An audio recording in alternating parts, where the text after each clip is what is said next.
تو ایک آدمی مجھے کہا کہ جی تھوڑی میں کلپ سنیا سی کہ تسی کہ جی جڑا کثرت استغفار کردا ہے، جڑا کثرت استغفار کردا ہے اس کو اللہ ہر تنگی سے نکلنے کا راستہ دکھاتے ہیں اور اللہ تبارک و تعالیٰ روزی اس کو وہاں سے پہنچاتے ہیں جہاں گمان بھی جاتا۔ اس میں کثرت استغفار پہ یہ ہے؟ جی بالکل ہے۔ انہوں نے کہا جی میں تو روزانہ، مجھے کہنے لگا روزانہ میں 10-12 ہزار دفعہ استغفار کرنا ہوں، اور لیکن 2 دن نہیں ہونے کتنے 2-3 سال ہو گئے جو تھوڑی گل سنی میں استغفار کرتا ہوں، لیکن مسئلہ تو حل ہی نہیں ہو رہا، کوئی مسئلہ حل ہی نہیں ہو رہا، نہ پریشانیاں ختم ہو رہی ہیں، نہ پیسے آ رہے ہیں، کہ ایک دوسرے کی کر۔ میں کہ تم 12,000 دفعہ کر دو، 12 لاکھ دفعہ بھی کرو، تیرا مسئلہ نہیں حل ہونا۔ کیا مطلب؟ میں کہ یہ کسی کو کہو گے ایسے کہو روٹی روٹی روٹی روٹی روٹی روٹی، ٹھیک بھر جائے گا؟ نہیں، اس طرح نہیں پڑے گا۔ میں پھر کیسے بھرے گا؟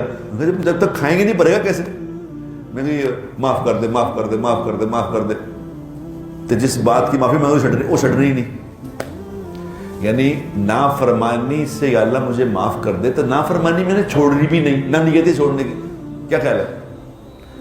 اللہ مجھے معاف کر دے، استغفار کیا ہے؟ یا اللہ مجھے معاف کر دے، اور پھر اسی دن سے وہ نافرمانی کو چھوڑ دے، یہ ہے استغفار۔ یہ کر کے دیکھو، پھر دیکھو بلا، پھر یہ کر کے مجھے بتاؤ کہ میں نے استغفار کی تھی، میرا مسئلہ حل نہیں ہوا۔ اگر نہ حل ہوگا مجھے گولی مارنا، یہاں سر میں میرے گولی مارنا، میں تمہیں معاف کر دوں گا، میرا خون معاف ہے تجھے۔